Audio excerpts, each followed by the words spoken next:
J'ai juste, il y a des joueurs qui sont dans votre groupe, qui sont des joueurs qui ont 10, 8, 7 ans d'expérience en équipe du Maroc. J'aurais juste un exemple.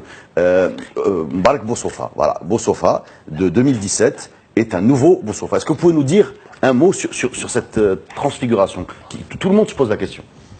Moi, sincèrement, j'ai pas suivi ses performances dans la continuité avant d'arriver.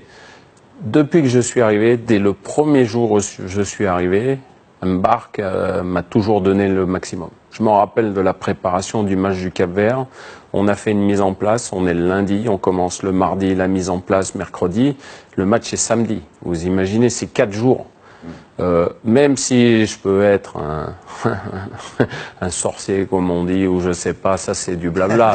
Non mais ça c'est du blabla. En 4 jours, bien sûr vous avez un discours rassembleur, tout ça, mais il faut aussi que le joueur vienne peut-être pour entendre quelque chose et puis se dise, moi j'ai envie, là c'est le discours qui me plaît, j'ai envie d'aller dans cette direction. Et depuis le premier jour jusqu'à ce match de la Côte d'Ivoire, jamais Mbark m'a déçu dans son comportement. Jamais. Et dans son rendement. Jamais. Non mais son rendement, on peut louper un match, ça peut arriver.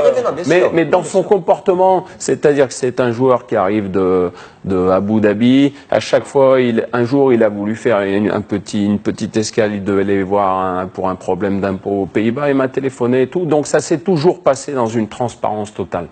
Moi, je travaille comme ça et il me l'a rendu parce qu'aujourd'hui, c'était mon vice-capitaine et il a été, j'ai pas peur de le dire, c'est le mot, il a été exceptionnel.